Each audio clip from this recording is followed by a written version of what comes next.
সোমবার lifestyle for environment স্লোগানকে সামনে রেখে টিএসইসিএল উদ্যোগে বিশ্ব পরিবেশ দিবস উদযাপন করা হয়। অনুষ্ঠানে উপস্থিত ছিলেন বিদ্যুৎ দপ্তরের মন্ত্রী রতনলাল নাথ। বক্তব্য রাখতে গিয়ে মন্ত্রী রতনলাল নাথ বলেন, পৃথিবীতে যা কিছু সৃষ্টি সবকিছু প্রকৃতির সৃষ্টি, তার প্রতি মমত্ববোধ থাকতে হবে। আমরা কিছুই সঙ্গে নিয়ে আসিনি, যা নিত্য প্রয়োজনীয় সমগ্র জিনিসপত্র প্রকৃতির দান। আমরা শুধু প্রকৃতির থেকে গ্রহণ করছি, কিন্তু কিছু দিচ্ছি না। মানুষকে কিছু বোঝানোর দরকার নেই, আমরা সবাই যদি নিজেরা বুঝে ফেলি তাহলে চলবে বলে ব্যক্ত করেন মন্ত্রী রতনলাল নাথ।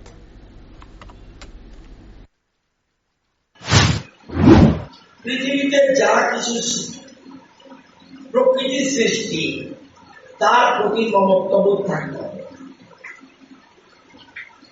আপনি কিছু সাথে আনেননি, আমার সাথে যে ভাইটা প্রকৃতি দিয়েছে, আমার যে এই জিনিসটা প্রকৃতি, আমার যে কলমটা প্রকৃতি, আমার যে ঘড়িটা প্রকৃতি, ওই যে ক্যামেরাটা প্রকৃতি, আমার যে পাঞ্জাবি যা আছে সব প্রকৃতির দেওয়া।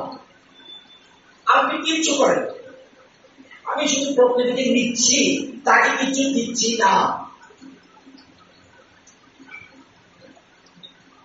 Charity begins at home.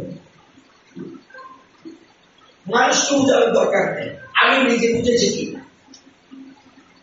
আমরা সবাই যদি নিজে বুঝে ফেলি তাহলেই চলবে।